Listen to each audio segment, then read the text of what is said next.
Hello everyone, welcome to mind boosting classes. इस video में हम class 6 mathematics chapter 5 understanding elementary shape की exercise 5.2 के क्वेश्चन 1 एंड क्वेश्चन 2 देखने वाले हैं। तो स्टार्ट करते हैं इस एक्सरसाइज को। इससे पहले यहाँ आपको कुछ बातें जाननी ज़रूरी हैं। हम इससे पहले 5.1 एक्सरसाइज ऑलरेडी कवर कर चुके हैं। तो अगर आपने नहीं देखी 5.1 एक्सरसाइज जो हमने पूरी कवर कर ली थी, तो मैं आपको डिस्क्रिप्शन में लिंक दे दूँगी, आप जा कर के देख लीजिएगा। तो सबसे पहले हम राइट और स्ट्रेट एंगल्स के बारे में पढ़ते हैं। राइट एंगल्स तो आपको पता ही है, आपको पता होगा कि north south east west directions होती हैं। जियोग्राफी में डायरेक्शंस आपने पढ़ी ही होंगी। चाइना जो है नॉर्थ में है, इंडिया के श्रीलंका साउथ की तरफ है। हमें पता है कि सन जो है ईस्ट से राइज होता है और वेस्ट में ढलता है। तो मेनली 4 डायरेक्शन है हमारे पास, north east west north south, ठीक है, आपको पता होंगे। तो एक राइट एंगल कौन सा होता है? एक राइट एंगल एल शेप का जो एंगल होता है वो एक राइट एंगल होता है। जैसे ये देखो, ये एक राइट एंगल है, ठीक है। तो आप इसको follow this by a right angle turn clockwise, you now face south. अब if you turn by right angle in anti clockwise direction, which direction will you face? It is east again. Study the following positions. तो जैसे ये अभी इस तरफ north है, ठीक है, ईस्ट वेस्ट नॉर्थ और साउथ, इस तरीके से होती है ना डायरेक्शंस। तो अब यहाँ आप देखेंगे ये एक राइट एंगल बन रहा है, ये एक राइट एंगल बन रहा है, ठीक है। यहाँ पर ये एल शेप बन रही है, एक और राइट एंगल, और यहाँ एक और राइट एंगल। तो 4 राइट एंगल्स मिले हुए हैं, ठीक है। तो अगर आप राइट एंगल टर्न लेंगे क्लॉकवाइज तो आप ईस्ट को फेस करोगे, ठीक है। तो अगर हम ऐसे क्लॉकवाइज घूमें, टर्न लें राइट एंगल का, तो ईस्ट हमें फेस हुआ। फिर जैसे हमने ऐसे टर्न लिया, अब हम ऐसे ऐसे घूमेंगे तो इस तरफ क्या है? इस तरफ हमें साउथ मिला। फिर आगे और बढ़ेंगे तो इस तरफ हमें क्या मिलेगा? इस तरफ हमें वेस्ट मिलेगा। फिर और आगे जाएंगे तो इस तरफ हमें नॉर्थ मिलेगा, है ना। तो इस तरीके से इसमें आपको बताया गया है। From facing north to facing south, you have turned by 2 right angle. It is not this the same as a single turn by 2 right angles. तो आपने यहाँ पर साउथ तक अगर आप गए, जैसे आप यहाँ पर सबसे पहले नॉर्थ से आप ईस्ट की तरफ गए, फिर ईस्ट से फिर आप ऐसे एक और बार आगे बढ़ी तो आप साउथ की तरफ आए, राइट। तो ये एक राइट एंगल ये और एक राइट एंगल ये, 2 राइट एंगल है ना। यानी कि आपने क्या किया? Single turn by 2 right angle, 2 right angles, इसमें एक टर्न आपने लिया 2 राइट एंगल्स का, ठीक है। The turn from north to south is by a right angle. The turn from north to south is by 2 right angles. It is called a straight angle. अब यहाँ पर जो 2 राइट एंगल जब एक साथ मिल जाते हैं, जैसे ये एक राइट एंगल, ठीक है, और सेम मैं ऐसे एक और ये राइट एंगल बना दूँ। ये 2 राइट एंगल है ना मेरे पास, कैसे हैं ये दो? एक तो ये एल बन रहा है, ये एक राइट एंगल है, 90 डिग्री का एंगल राइट एंगल होता है। और एक ये देखो, ये भी एक राइट एंगल है। तो ये 2 राइट एंगल है मेरे पास।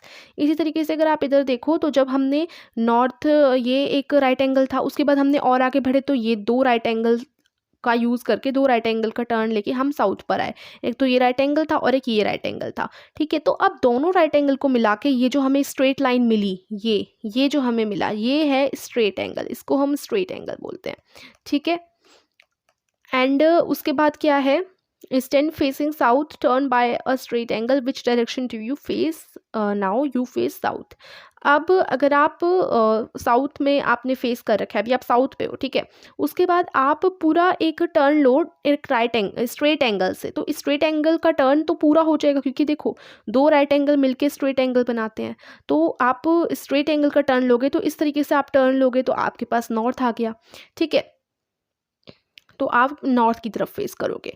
To turn from north to south you took a straight angle turn again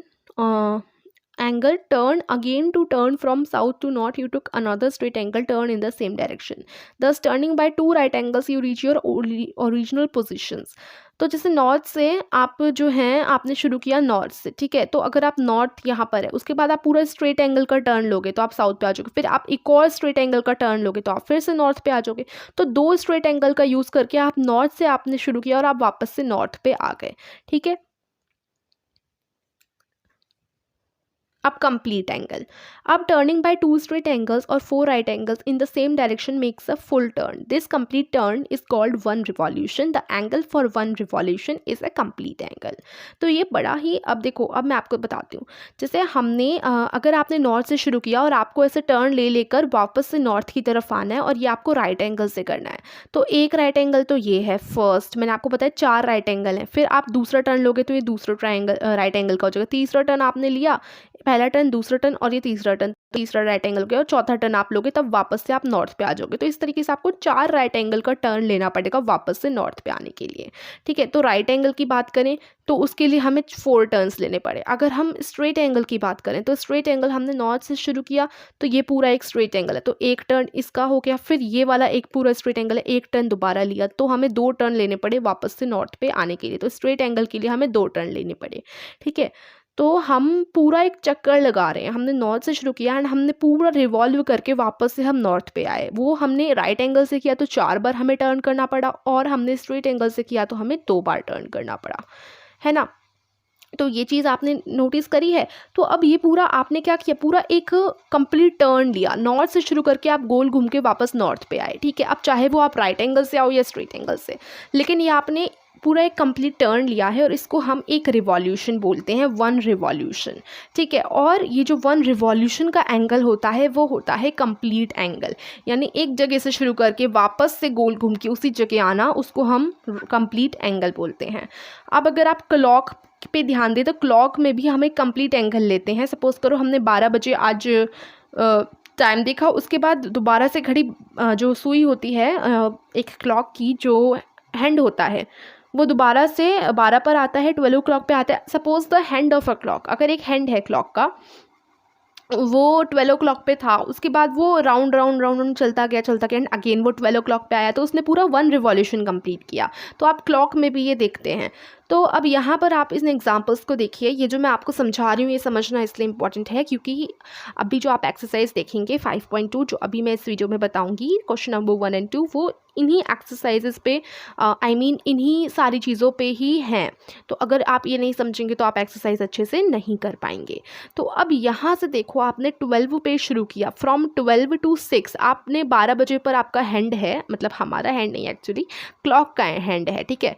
सुई को हम हैंड बोलते हैं। तो क्लॉक का हैंड चलते चलते चलते 6 पर आया, ठीक है। तो अब यहाँ से आप देखोगे कि आपने कंप्लीट रिवॉल्यूशन का पूरा एक गोल चक्कर तो नहीं हुआ है ना, आपने तो अभी एक स्ट्रेट एंगल पूरा किया है। देखो ये जो है आपका, इस तरीके से आपने क्या किया, 12 पे शुरू किया और आप आए हैं 6 पे, तो आपने एक मतलब आधा ही किया है। अभी आप 6 पे आए, अब आपको आधा और करना पड़ेगा वापस 12 पे जाने के लिए। तो आपने सिर्फ आधा किया, यानी आधे को हम 1/2 लिखते हैं, तो आपने 1/2 किया एक रिवॉल्यूशन का, ठीक है। या फिर हम कह सकते हैं 2 राइट एंगल्स। 2 राइट एंगल्स कैसे, क्योंकि देखो ये एक राइट एंगल तो ये कर लिया और एक राइट एंगल ये हो गया, ठीक है। तो 2 राइट एंगल करे अभी आपने, और ये वाले 2, एक ये और एक ये वाले 2 तो अभी भी बचे हुए हैं, है ना। अब अगर आप 6 से 9 तक की बात करें तो देखो 6 से 9 तक तो ये आपने क्या है, सिर्फ एक राइट एंगल ही किया है, ठीक है। अभी आपको जो है 3 राइट एंगल और करने होंगे, है ना। तो ये 1/4 है ऑफ अ रिवॉल्यूशन, ओके। तो आपने 4 राइट एंगल है हमारे पास, उसका हमने सिर्फ 1 पार्ट अभी किया है, तो 1/4 ऑफ अ रिवॉल्यूशन, ठीक है। और यहाँ पर हमने 3 राइट एंगल कर लिए हैं, ठीक है। अगर हम 1 से लेकर के 10 तक की बात करें तो 3 राइट एंगल्स हैं, यानी 3/4 ऑफ अ रिवॉल्यूशन, ओके। तो इस तरीके से यहाँ आपको बताया गया है।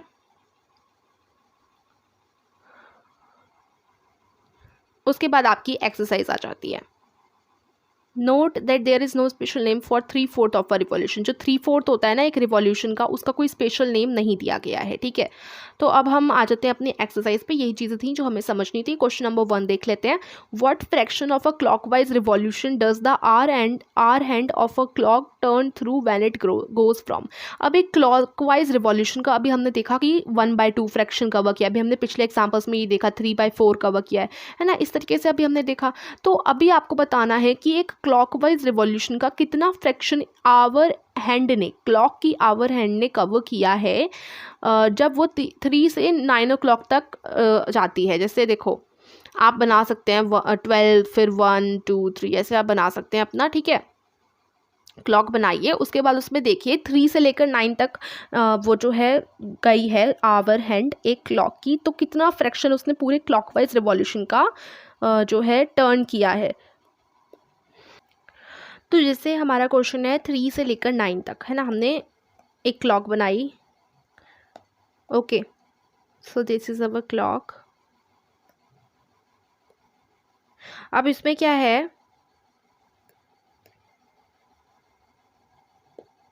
इस क्लॉक में हम अपनी टाइमिंग लिख देते हैं 12, 1, 2, 3, है ना। ऐसे आप रफली भी कर सकते हैं इसको, ठीक है, क्योंकि बस आपको भी देखना ही है। जैसे अभी हम करते हैं 4, 5, 6, 7, 8, 9, है ना, ऐसे हमने एक क्लॉक बना ली, ठीक है। अब इस क्लॉक में 3 से 9 तक किया है, जैसे 3 से उसने शुरू किया, फिर ऐसे रिवॉल्व करते करते मतलब चलते चलते चलते चलते 9 तक कवर किया। तो आप देखेंगे हाफ पोर्शन ही कवर किया, अभी ये वाला हाफ तो बचा ही हुआ है, ठीक है। तो आप देख सकते हैं कि यहाँ पर सिर्फ 2 राइट एंगल्स कवर किए हैं, अभी ये वाले 2 ऊपर के जो 2 राइट एंगल्स हैं वो बचे हुए हैं। तो आप कहेंगे 1/2 ऑफ अ कंप्लीट रिवॉल्यूशन, आधा किया है ना ओनली अभी, तो 1/2। तो आप आंसर में लिख सकते हैं 1/2 या फिर 2 राइट एंगल्स, क्योंकि 2 राइट एंगल्स अभी हमने देखो यहाँ से यहाँ तक उसने किया, जैसे 3 से 9 तक किया, 3 से 9 तक, तो यानी सिर्फ ये 2 राइट एंगल कवर किया, अभी ये ऊपर के 2 राइट एंगल बचे हैं, यानी सिर्फ 1/2 इसने कवर किया है, ठीक है। तो अभी 2 राइट एंगल्स या 1/2 आप आंसर लिखेंगे। अब अगला बी वाला जो क्वेश्चन है उस पर बोला गया है 4 to 7 तक, ठीक है। तो हम एक यहाँ पर क्लॉक जो है ड्रॉ कर लेंगे, ठीक है। ये हमारी क्लॉक हो गई। अब इसमें क्या है, हमारा 4 to 7 है, ठीक है। तो ये अभी मैंने ऐसे ही रफ एक बनाया है। अभी आपसे फ्रैक्शन में पूछा है, ठीक है, फ्रैक्शन में कितना कवर किया है। अगर वो आपसे 4 से 7 तक बोला है ना, तो अभी जो है देखिए कितने पार्ट्स हैं, पूरी क्लॉक में 12 पार्ट्स होते हैं, ठीक है, 12 पार्ट्स होते हैं, 12 होते हैं। ओके, अब इसमें से कितने उसने कहाँ तक बोला है, देखिए 4, 5, 6, 7, यानी 4 से 5 1, 5 से 6 2, 6 से 7 3 तक उसने कवर किया, मतलब 3 आवर्स, ठीक है। तो अब 12 में आप क्या करेंगे, उसमें से सिर्फ 3 किया है, तो 3 आप लिख देंगे कि 12 में से सिर्फ 3 आवर्स, है ना। तो अब 3 1 3 और 3 1 3, 3 2 6, 3 3 9, 3 4 आपके 12 हो जाते हैं। तो 1/4 आंसर आ गया कि 1/4 पार्ट ही कवर किया है पूरा कंप्लीट रिवॉल्यूशन का, कंप्लीट चक्कर का, मतलब जो आपका पूरा एक रिवॉल्यूशन होता है, जैसे वो एक कंप्लीट चक्कर नहीं होता 12 से लेकर के वापस 12 तक आए, इसको चक्कर ना बोल के हम बोलेंगे रिवॉल्यूशन, 1 रिवॉल्यूशन, ठीक है। पूरा एक आपका रिवॉल्यूशन, पूरा एक राउंड सर्कल, 12 से वापस घूम करके 12 पर ही आना। ओके, तो इस तरीके से आप निकालेंगे कि 1/4 पार्ट कवर किया है, या आप कह सकते हैं एक राइट एंगल, क्योंकि देखो अगर आप ऐसे देखें तो ये एक राइट एंगल कवर किया है। Okay, so the answer of the question number B आपका हो जाएगा, इसका आंसर आप लिख देंगे 1/4 ऑफ अ कंप्लीट रिवॉल्यूशन, या 1/4 भी लिख सकते हैं ओनली। उसके बाद नेक्स्ट पे आ जाते हैं, नेक्स्ट आपका सी वाला देखते हैं। तो सी पूछा गया है 7 to 10, ठीक है, 7 to 10 आपका है, आप अपनी बुक में भी देख सकते हो, 7 to 10 वाला क्वेश्चन है। तो 7 से लेकर के 10 तक, तो इसमें 1/4 ही ये कवर कर रहा है, सेम है 1 2 3 आवर्स ही हैं, ठीक है। तो आप 1/4 ही, थर्ड का भी आंसर सी वाला जो क्वेश्चन है 7 to 10, इसका भी आंसर आप लिख देंगे 1/4, ठीक है। डी क्वेश्चन है आपका 12 to 9, तो 12 to 9 अगर हम देखें तो 12 से शुरू होकर यहाँ से चलता जा रहा है एंड देन 9 तक आ रहा है। ओके, तो इस पर अगर आप देखें कितने राइट एंगल हो गए हैं आपके, ओनली 3 राइट एंगल हुए हैं, एक 1, ये वाला 2, देखो कितने हुए हैं, देखो 1 2 एंड 3, ठीक है। अभी ये वाला नहीं हुआ क्योंकि 9 तक ही बताया गया है ना, तो ये एक राइट एंगल बचा है। ओके, तो अगर आप देखें तो ये 3/4 पार्ट कवर कर रहा है कंप्लीट रिवॉल्यूशन का, ठीक है। टोटल आपके 4 राइट एंगल्स हैं, उसमें से सिर्फ 3 इसमें कवर हैं, तो आप 3 राइट एंगल्स भी बोल सकते हैं, ठीक है। तो आपका 3/4 आंसर हो जाएगा।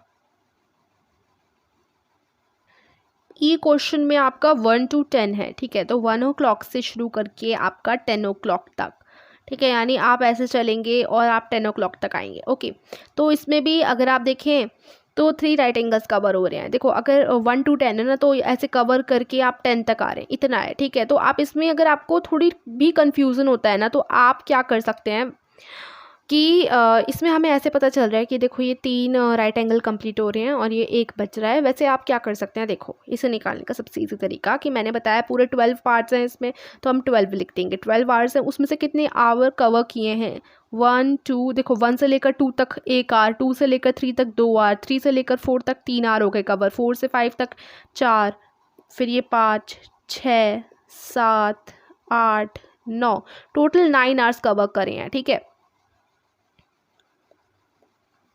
ओके तो इसमें से 12 में से सिर्फ 9, उसके बाद आप इसको कट कर दीजिए। जैसे 3 से की टेबल से जा रहा है, 3 इंटू 3 9 हो जाते हैं, एंड 3 इंटू 4 12 हो जाते हैं। तो आंसर क्या आ रहा है, 3/4, यानी ओनली 3/4 ये कंप्लीट कर रहा है, मतलब कवर कर रहा है कंप्लीट रिवॉल्यूशन का। इस तरीके से आप जवाब दे सकते हैं। तो आपका ये जो है क्वेश्चन नंबर डी, इसका आंसर हो जाएगा 3/4। एंड देन एफ क्वेश्चन में पूछा है 6 to 3, तो 6 से लेकर 3 तक, 6 o'clock यहाँ से शुरू होकर के आप ऐसा पूरा जाएंगे और 3 तक होगा, ठीक है। तो इसमें भी वही सेम है, 6 से 3 तक है। तो आप काउंट करो 1 2 3 4 5 6 7 8 9, इसमें भी 9 ही आ रहे हैं। तो 12 में से 9, तो ये भी वैसे हो जाएगा, आपका आंसर 3/4 ही आएगा। तो इसमें भी 3/4 आप आंसर लिख दोगे। एफ क्वेश्चन का आंसर इज 3/4। तो फर्स्ट क्वेश्चन कंप्लीट हो गया, इसमें सिर्फ एफ तक ही पार्ट्स थे। अब आपका सेकंड क्वेश्चन आ रहा है, इस पे है where will the hand of a clock stop if it, मतलब कि अगर जो क्लॉक का हैंड होता है वो कहाँ रुकेगा अगर वो शुरू होता है 12 o'clock से और 1/2 रिवॉल्यूशन कंप्लीट करता है क्लॉकवाइज। तो चलिए इसका आंसर देखते हैं। तो वो 12 o'clock से शुरू होता है और वो 1/2 यानी आधा कंप्लीट कर देता है। तो अगर इधर से शुरू होगा तो आधा ये होगा, देखो आधा इतना है, फिर ये आधा और बचा है, तो 1/2 रिवॉल्यूशन वो कंप्लीट करता है ना, तो आधा कंप्लीट कर दिया। तो कहाँ पर वो स्टॉप हुई, क्लॉक का हैंड 6 o'clock पे स्टॉप होगा। तो आप लिख देंगे आंसर में, आंसर नंबर 1 आप क्या लिखेंगे, मैं आपको बता, आंसर नंबर 1 हो जाएगा at 6। अब बी पार्ट में है कि 2 o'clock से स्टार्ट होता है and makes 1/2 of a revolution का 1/2 बनाता है क्लॉकवाइज। सो इसमें 2 o'clock से स्टार्ट हो रहा है आधा, यानी 1/2 ये बनाता है, ठीक है, कंप्लीट करता है। तो यहाँ पर देखिए 2 o'clock से स्टार्ट होगा एंड देन कंप्लीट हाफ। तो यहाँ से अगर हम हाफ देखें तो ये ऐसे हाफ हो रहा है, ठीक है, फिर ये वाला हाफ बच जाएगा। तो यानी 8 o'clock पे कंप्लीट होगा, ठीक है, 8 o'clock पे वो स्टॉप होगा, ठीक है। अब वो 8 AM भी हो सकता है, PM भी हो सकता है। तो आप आंसर नंबर 2 में क्या लिखेंगे, आंसर 2 में आप लिख देंगे at 8, ठीक है, या at 8 o'clock भी लिख सकते हैं, 8 के आगे आप 8 o'clock भी लिख सकते हैं। तो ये आंसर नंबर 2 हो जाएगा। अब सी वाले पार्ट में 5 o'clock से शुरू होता है और 1/4 रिवॉल्यूशन ऑफ अ रिवॉल्यूशन बनाता है क्लॉकवाइज। तो 1/4, ओके। तो अब यहाँ पर हाफ नहीं दे रखा, तो अभी 1/4 दे रखा है। 5 o'clock से स्टार्ट हो रहा है and 1/4 of a complete revolution वो कवर करेगा। तो कंप्लीट रिवॉल्यूशन में कितने हैं, 12 हैं, ठीक है। 12 पे शुरू होके वापस से 12 पे आना है। तो हम 12 का ही 1/4 निकाल लेते हैं, और जब भी हम किसी भी नंबर का पार्ट निकालते हैं, हमें 1/4 निकालना है, तो मल्टीप्लाई करेंगे 1/4 का, ठीक है। 1/4 पूछा है ना, तो आप 12 का 1/4 निकालोगे, ठीक है। 12 का 1/4 कितना हो जाएगा, अब देखो 12 इंटू 1 कितने होते हैं, 12 होते हैं। तो 12 इंटू 1 12, और बाय में 4 तो रहेगा ही, अपॉन 4 रहेगा, ठीक है। 12/4 कितनी होंगे, 4 के टेबल में 12 कब आता है, 3 पर, 4 इंटू 3 12, तो आंसर क्या आ गया, 3 आ गया। तो यानी अब आप 3 घंटे आगे बढ़ोगे, ये 1 घंटा 5 से 6 तक, ये 2 घंटे 6 से 7 तक, और ये 3 घंटे 7 से 8 तक। तो 8 o'clock पर क्लॉक स्टॉप होगी, ठीक है, मतलब हैंड स्टॉप होगा क्लॉक का 8 o'clock पर, ठीक है। 1/4 इधर तक होगा, 5 से 8 तक 1/4 हो जाएगा, ठीक है, ऑफ अ कंप्लीट रिवॉल्यूशन। तो आप आंसर नंबर, इसका जो आंसर है सी वाले का, उसका आंसर लिखोगे आप at 8। अब आपका जो डी क्वेश्चन है वो आप अपनी बुक में भी देख सकते हैं, अगर आपके पास बुक अभी है तो आप अपनी बुक में भी देख सकते हैं। तो जो आपको नेक्स्ट क्वेश्चन मिलेगा वो देखो ये है आपका, वैसे यहाँ पर हम देख लेते हैं, चलो। तो ये 5 से शुरू होगा, ठीक है, स्टार्ट एट 5, और 3/4 ऑफ अ रिवॉल्यूशन क्लॉकवाइज, ठीक है, बना रही है। ठीक है। तो अब इसमें इसको हम कैसे निकालेंगे, इसको निकालने के लिए देखो ये आपका शुरू हो रहा है 5 से और 3/4 ऑफ अ रिवॉल्यूशन 3/4, तो हम 12 का 3/4 निकालेंगे 12 इंटू 3/4 करके। तो 12 इंटू 3 कर सकते हो या डायरेक्ट ऐसे भी कट कर सकते हो, 4 1 ज़ा 4 और 4 3 ज़ा 12। अब 3 इंटू 3 कितने होते हैं, 9 होते हैं। ठीक है, या तो आप ऐसे करो या फिर आप ऐसे भी कर सकते हो कि 12 इंटू 3 कितने होते हैं, 36 और बाय में 4 रहेगा। ठीक है, ये वाला 4। उसके बाद आप 4 की टेबल में 36 कब आता है, अब आप 4 का डिवाइड करोगे 36 में। ठीक है, और 4 9 ज़ा 36। ठीक है, इस तरीके से भी कर सकते हो। ओके, तो कैसे भी कीजिए, आप 12 का मल्टीप्लाई करेंगे 3/4 में, तो आंसर क्या आ रहा है, 9 आ रहा है। तो आप 9 आवर्स आगे जाओगे, 5 से 9 आवर्स आगे, तो 1 आवर, ये 2 आवर, ये 3 आवर, ये 4, ये 5, यहाँ पर 6, यहाँ पर 7, यहाँ से 8 और यहाँ 9। तो 9 आवर किस पे आया, 2 पर आया। तो 2 o'clock आपका 3/4 हो जाएगा ऑफ अ कंप्लीट रिवॉल्यूशन, अगर आप 5 से स्टार्ट करोगे तो आप आंसर में क्या लिखोगे, आंसर आपका हो जाएगा एट 2, ये आपका आंसर हो जाएगा। तो इस वीडियो में हमने first and second both question complete कर लिए हैं। अगले वीडियोस में हम आगे के क्वेश्चंस देखेंगे। Meet you soon in the next video. Till then take care and bye bye.